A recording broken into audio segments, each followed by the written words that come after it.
rodada toda.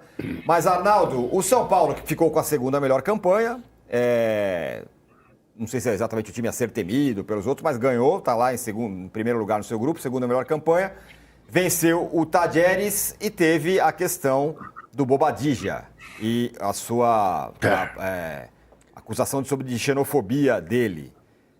Panorama do São Paulo, fora os desfalques todos, né? Pois é, essa questão do Bobadilla, né, ele hoje, sexta-feira, está previsto o depoimento dele à polícia, né, para dar a versão dele. Tem 3 questões agora envolvendo o Bobadilla. A questão criminal, né, que está em andamento, né, no Brasil com as leis brasileiras do crime de xenofobia, né. A questão do São Paulo, aí nós estamos revendo ao meu lado o vídeo dele ali pedindo desculpas, né, no dia seguinte. A questão do São Paulo em relação ao atleta, né, o São Paulo se manifestou depois do atleta. Aliás, o São Paulo se manifestou com um atraso 17 horas depois do ocorrido. Todo mundo já tinha se manifestado, os dirigentes do Tajeres, a Federação Paraguaia, a Federação Venezuelana e, por fim, o São Paulo. Então, como vai ficar a situação dele no São Paulo? Pelo que eu entendi, o São Paulo fala em punição educativa, né? Pela falta de qualquer antecedente do jogador. E a terceira é a questão da punição esportiva dele junto à Conmebol, né? Que tem punido atletas com atitudes desse tipo. Puniu um atleta do Aliança Lima com 4 meses de suspensão por ofensa a um torcedor do Boca, por exemplo. E aí, nesse aspecto, o Bobadilla ele pode não mais jogar a Libertadores, já que a gente está falando do São Paulo na Libertadores, e pode ficar de fora das eliminatórias sul-americanas. Ele é titular da seleção paraguaia, tanto que a Federação Paraguaia está defendendo o jogador. Ele tem, aliás, a convocação confirmada para essa data FIFA, e tese vai jogar contra o Brasil do Ancelotti lá no campo do Corinthians, né? Então, esse desdobramento do Bobadilla ele vai em 3 frentes daqui para frente. Em relação ao São Paulo na Libertadores, eu não me surpreendo com a campanha, porque o São Paulo normalmente já tem um envolvimento com essa competição diferente dos demais brasileiros, inclusive em relação ao Palmeiras, porque o Palmeiras tem outras pretensões, consegue ter outras pretensões ao lado da Libertadores. O São Paulo não tem elenco para tal. Aliás, a situação do São Paulo nas 3 frentes se parece muito com a do Internacional, né? Incrível como se parece.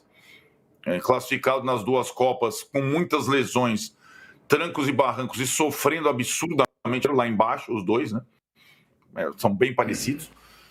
E o São Paulo tem um técnico especialista nessa competição, né? Ele é um técnico, ele não perdeu nenhuma partida desde a Libertadores, desde que comanda o São Paulo. Já são 14 partidas invictas, né? O Zubeldia assumiu ano passado lá contra o Barcelona, que o Juca conhece bem, em Guayaquil, e é eliminado ano passado nos pênaltis para o Botafogo sem perder, e nesse ano segue é um desempenho em Libertadores que nem o São Paulo do Tele tinha, né? O São Paulo estava frágil fora, perdia bastante e era fortíssimo em casa, né? Com o Zubeldia, o São Paulo fora de casa, ele é muito resistente. Só que aí tem um porém. O Zubeldia, Dr. Jekyll, Mr. Hyde, tomou outro cartão, está suspenso na Libertadores, assim como a Arrascaeta. O Zubeldia não trabalhará no jogo que o São Paulo fará nas oitavas de final fora de casa. Incrível isso, né? Eu acho que é a questão do trabalho dele. Eu acho que o trabalho de campo é muito bom, mas ele ausente, ele ferra o time, simplesmente assim. E a outra coisa é que, diferentemente de todos os brasileiros, incluindo Fortaleza, remanescente na competição, o São Paulo é o que menos vai se formar mata-mata. Isso a gente já sabe.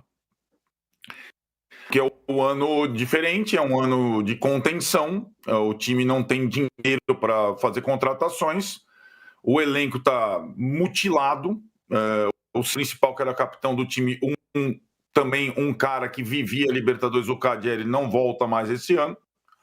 Mas o São Paulo, em tese, não vai conseguir contratar reforço para o outro campeonato que vem por aí, né? Então, e um detalhe, né, também importante, o São Paulo conseguiu essa campanha por conta do Luciano, que é o jogador do São Paulo mais criticado, a estrela mais criticada. O Talleres se machucou logo no início da competição, só jogou contra o Talleres em Córdoba.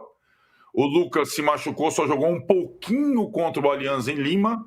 O Oscar se machucou, só jogou um pouquinho. Só o Luciano esteve presente, mesmo reserva, muitas vezes, definiu partidas como a partida de terça-feira contra o Talleres no Morumbi. Eu vou fazer uma queixa e vou fazer um comunicado à direção do UOL. Eu estou sendo vítima de bullying, porque ele está falando no São Paulo, de repente ele mete o Barcelona, que o Juca conhece. Eu pensei, ele está se referindo à cobertura das Olimpíadas de 92, que foi das coisas mais gostosas que eu fiz na vida. Não, aí que me caiu a ficha. Não, ele está falando do Barcelona de Guayaquil, que sei lá quando ele eliminou. Quer dizer, eu queria registrar isso na minha ficha trabalhista. Eu estou sendo vítima de bullying. Eu também quero fazer um registro. O compliance do UOL precisa se manifestar. É, exatamente. Fala, Trajano. Não pode passar em branco a atitude, a atuação dos do meu dia no vestiário, após o acontecimento lá do banco. Na coletiva. Na coletiva. Boa. Sabe? Porque senão, sabe, foi trágica, foi absurda. Mostra que é um ignorante. Não só ele fica fora, toda hora é suspenso, ele pode ser um bom técnico, sei lá o quê, mas fora da chamada as 4 linhas, a atuação dele no vestiário foi deprimente.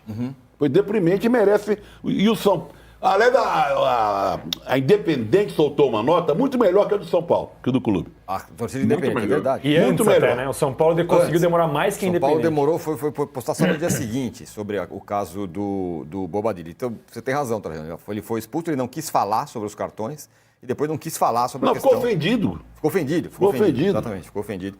Tem toda a razão. Mauro, qual é o mérito do São Paulo aí para você nessa classificação, nessa boa campanha? Os nomes que você apontaria, vai. Rafael. O time joga bem fora de casa e acho que isso é um grande diferencial, né? Acho que o time superou bem aí as adversidades, muitos desfalques. O Luciano, de fato, apareceu bem aí em momentos difíceis, né? Ele que chegou a ficar fora do time.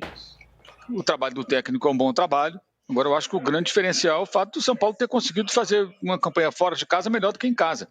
Em casa são empates e uma vitória, né? E venceu todos os jogos longe do Morumbi. E como o Arnaldo disse, normalmente era o contrário. Acho que esse é um diferencial interessante que o São Paulo apresenta nessa temporada.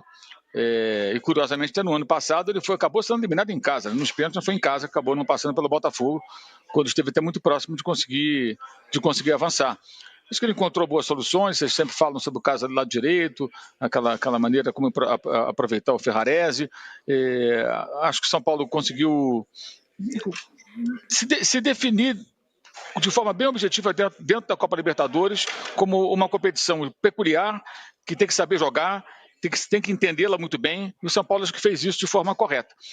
Agora, falta realmente fôlego para poder atuar em mais frentes, porque o elenco, de fato, é curto e continua a diretoria sem explicar para o torcedor o que deveria explicar, por mais didático e claro que seja, aliás, por mais claro que seja, ser didático, explicar para o torcedor que o São Paulo tem aí restrições orçamentárias sérias e tem que enfrentá-las. O remédio amargo tem que ser tomado. O de São Paulo nem é tão amargo assim não, né? Tem Oscar, né? Tem alguns jogadores caros, mas enfim. Oscar só depois da Copa do Mundo, de clubes. Depois da Copa do Clube, exato, só em julho. Exatamente. E sabe Deus, joga um jogo, 2 e vai ter problema, isso. Né? É o terror do Arnaldo, é isso, né? Só do Arnaldo?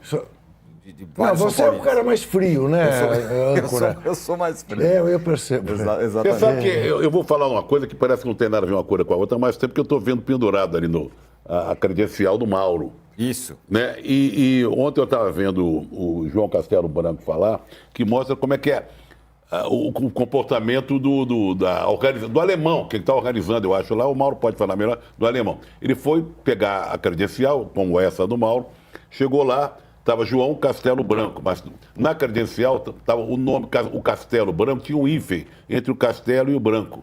coisa que não existe no passaporte dele. Foi negada a credencial ontem, ele vai ter que voltar hoje para corrigir por causa de um hífenzinho. Como é que as coisas funcionam fora. É outra história. Você sabe que comigo, quando fizemos juntos a Olimpíada, a Copa do Mundo, puseram um Y no meu Kifuri e eu levei 48 horas para conseguir mudar. Tá vendo que pode? Então, hífen e Y complicam a vida de muita gente. Exatamente. Olha,